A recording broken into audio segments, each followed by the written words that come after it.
아버님이 돌아가시고 새엄마마저 이 형제 2명만 남게 된 거죠. 갑자기 이제 이모가 나타났어요. 새엄마의 동생. 조금 이상한 얘기를 하는 거죠. 그 새엄마의 재산이 자기 거라는 거예요. 그래서 이 자녀들은 황당한 거죠. 아니 우리 엄마 재산이 왜 이모 거지? 이 사람이 지금 무슨... 이번 영상의 주제 부탁드립니다.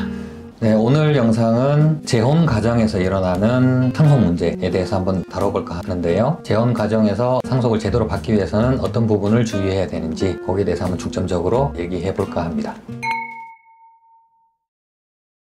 블로그의 사례를 요약 부탁드립니다. 상담을 하다 보면 이제 소송으로 되는 사건이 있고 네. 소송으로도 해결이 안 되는 그런 좀 안타까운 사건들이 좀 있거든요. 오늘은 좀 그런 안타까웠던 사례 중에 하나를 좀 말씀드리려고 하는데 재혼 가정의 상속 문제입니다. 낳아주신 친엄마가 좀 일찍 돌아가셨어요. 아버님이 이제 곧바로 재혼하셔가지고 새엄마 손에서 이제 이 형제 2명이 자랐어요. 큰아이는 좀 그래도 나이가 조금 있어서 괜찮은데 막내는 완전히 어린애여서 사실 친엄마 얼굴도 잘 기억을 못하는 정도였거든요.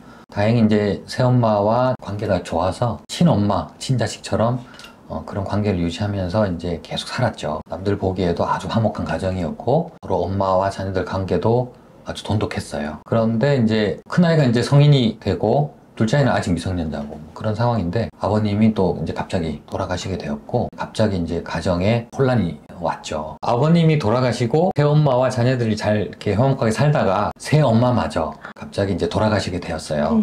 이 형제 2명만 남게 된 거죠. 그런데 이 형제들은 이제 크게 걱정을 하지 않았어요. 새엄마와 계속 이제 아버지 돌아가신 뒤에도 이 집에서 살면서 문제없이 살아왔고 아버님 돌아가시면서도 상속해주신 재산이 또 있었어요. 집도 네. 어머님 명의로 이렇게 해놨고 상가도 있었어요. 상가에서 월세가 조금 나오니까 거기서 받아서 이제 생활을 계속 하셨던 거죠. 형제 2명이 이번에도 뭐 크게 걱정하지 않았어요. 이제 슬픈 일이긴 하지만 그래도 이제 우리가 원래 살던 집에서 계속 이제 살고 상속받아서 계속 지내면 되니까 그리고 큰아이는 이미 성년이 됐기 때문에 동생이 좀 어리지만 동생 돌보면서 상가도 이제 월세가 조금씩 나오니까 그거 받아서 이제 가족 생활하면 되겠다라고 생각했는데 갑자기 이제 새엄마 장례식장에 그 이모가 나타났어요. 새엄마의 동생. 이분이 참 묘한 사람인데 새엄마가 재혼할 때부터 약간 뭐랄까요? 아웃사이더 같은 그런 행동을 했어요. 이제 이 새엄마의 재혼을 잘 인정하지 않고 새엄마의 자녀가 이제 된 이 아이들도 뭐 조카로 이렇게 대우하지 않고 인사하면 겨우 받아주는 정도? 그리고 자주 왕래도 하지 않고 그렇게 하던 사람이 갑자기 장례식에 와서는 조금 이상한 얘기를 하는 거죠. 새엄마 명의로 된 집이 자기 거라는 둥 뭐 이런 얘기를 갑자기 하는 거죠. 자녀들이 이 사람이 지금 무슨 뚱딴지 같은 소리를 하고 있지? 무슨 소리냐고 이렇게 얘기를 했더니 그 이모라는 사람은 그 새엄마의 재산이 자기 거라는 거예요. 그래서 이 자녀들은 황당한 거죠. 아니 우리 엄마 재산이 왜 이모 거지? 우리가 당연히 상속받아야지. 그렇게 하고 있다가 큰아이가 이제 곰곰이 생각하다가 뭔가 좀 이상하다 싶어서 전화를 하신 거예요. 저한테. 그래서 제가 아무리 생각해도 뭔가 조금 문제가 있는 것 같다. 그래서 가족관계 증명서랑 입양관계 증명서 떼오라고 했어요. 그거 들고 이제 저한테 상담을 오셨던 사례였어요. 네. 그러면 그냥 새엄마 또는 새아빠의 재산을 자동 상속받을 수는 없는 건가요? 당연히 자동으로 상속받는다고 생각했죠. 이 형제들도. 네. 새엄마긴 하지만 엄마잖아요. 네. 한 가족이고 지금 몇 년을 같이 살았는데 그럼 당연히 이제 상속받는다고 생각했는데 그게 아닐 수도 있는 거예요. 새엄마가 이제 아빠랑 재혼하실 때는 물론 이제 혼인신고 했겠죠. 네. 혼인신고 하셨겠지만 두 사람은 부부의 연인이 생기고 당연히 뭐 상속관계도 생기겠죠. 배우자 관계니까 1순위 상속이잖아요. 그런데 자녀들은 좀 다른 문제예요. 원래 이제 친엄마가 낳아준 자녀들이 있는 상태에서 이제 새엄마가 이제 가족으로 들어왔잖아요. 네. 새엄마가 이제 남편하고 혼인신고를 한다고 해서 그 자녀들과의 관계가 당연히 모자 관계가 생기는 건 아니거든요. 엄격하게 말하면 새엄마 입장에서는 이 아이들은 남편의 자녀들이지 자기의 자녀는 아닌 거죠. 자기의 자녀가 되려면 뭔가 다른 조치를 취해야 돼요. 그러니까 친생자 관계는 아니기 때문에 법적인 친자 관계 그걸 만들어줘야 되거든요. 그게 입양이죠. 입양을 안 했으면 남남인 거예요. 네. 네. 이 형제들도 입양이 안 돼 있었죠. 새엄마와 이 자녀들은 모자 관계가 아니었던 거죠. 그래서 상속은 안 되었습니다.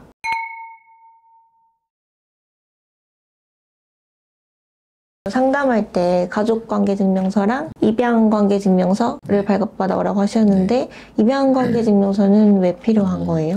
이제 재혼 과정에서는 제가 이제 가족관계증명서 먼저 보거든요. 네. 이제 자녀들하고 이제 새엄마의 관계가 모자 관계가 되어 있는지를 보는 거예요. 네. 근데 단순히 재혼했다고 해서 모자 관계가 생기지 않거든요.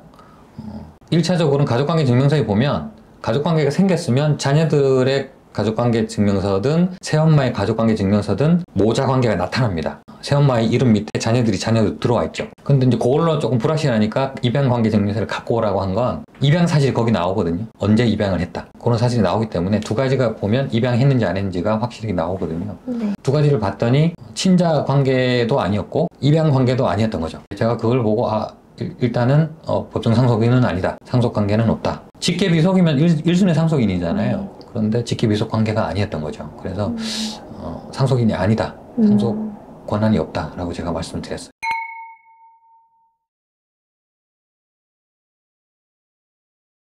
이 사례의 경우에는 그럼 자녀들이 상속을 못 받게 되는 것 같아요. 그러면 이모, 네. 그러니까 새엄마의 동생이 선의로 이제 상속분을 나누어 줄 수도 있는 건가요? 네. 사실 큰일 났죠. 이번 케이스는. 네. 왜냐하면 지금 이 형제들이 새엄마랑 살고 있던 집 그게 새엄마의 명의였고 월세 받던 상가도 새엄마 명의였어요. 네. 아버님이 돌아가시면서 이제 다 상속 관계를 그렇게 정리를 해버린 거죠. 그런데 이모라는 사람이 자기가 상속인이니까 니네들은 상속인 아니니까 집에서 나가 라고 하면 거기에 살 권리가 없는 거예요. 이 형제들은 집에서 쫓겨나게 되고요. 생활비로 쓰려고 했던 그 상가 그것도 뺏기게 됐죠. 돈도 없이 그냥 길거리에 나앉게 된 거예요. 법적으로 상속분을 요구할 수는 없고 따져보면 직계비속이 1순위 상속인인데 네. 이 자녀들은 결국 상속인이 아니었던 걸로 밝혀졌죠. 그러면 그 이모는 상속인인가? 돌아가신 새엄마의 형제잖아요. 형제가 이제 그 다음 순위 상속을 받으니까 그 이모가 단독 상속인이 된 거예요. 네. 그 이모가 다 가져가는 거죠. 그러면 이 형제들은 어떻게 해야 되나요? 부탁해야죠. 여기 좀 살게 해달라고. 뭐 이모는 그래 살아라고 하면 좋은데 보통은 그렇진 않죠. 뭐 월세를 내라고 할 수도 있고 아니면 이 집 팔 거니까 나가라고 할 수도 있죠. 어쨌든 법적으로는 그 부분은 아주 이제 공백이 생기는 거예요.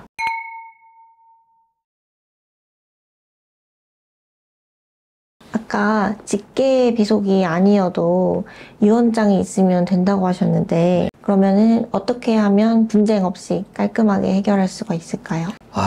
예. 재혼 과정에서 이 상속 분쟁이 없으면 좋은데 그걸 놓치는 경우가 있으니까 제가 이런 말씀을 드리는 거예요. 이번 사건에서도 입양을 했다면 문제 없었겠죠. 네. 입양 신고까지 다 했다면 문제 없었을 텐데 재혼하시면서 그걸 몰랐던 거예요.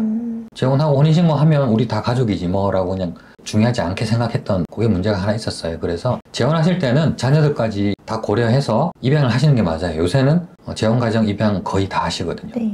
입양을 하거나 할 수 있으면 친양자 입양까지 이렇게 하시거든요. 그렇게 되면 이제 상속 관계에서는 문제는 없어요. 그런데 입양을 놓쳤다. 과거에는 이제 많이 그런 입양 사례가 없었으니까 그러면 상속은 못 받지만 재산을 받을 수 있는 방법이 있긴 있어요. 그게 유언이죠. 유언. 새엄마가 돌아가시면서 내 재산을 그 아들 2명한테 주겠다 라고 유언장을 많이 썼다면 그 이모는 재산을 거의 못 받아가겠죠. 유언으로 이제 일단 그 자녀들한테 먼저 재산을 이제 유언에 따라서 나눠주고 이모가 할 수 있는 거는 만약 자기 유류분이 침해됐다면 조금 받아가는 정도 그 정도이겠죠. 자녀들로서는 전부를 받지는 못하지만 그래도 그 이모의 유류분을 제외한 나머지 재산은 다 받아갈 수 있기 때문에 어느 정도인지 생활 보장은 되겠죠. 네. 재혼 과정에서 이제 상속의 분쟁에 있는 분들께 조언 부탁드립니다. 예, 제가 오늘 안타까운 그런 사례를 말씀드렸는데 두 가지 조심하셔야 돼요.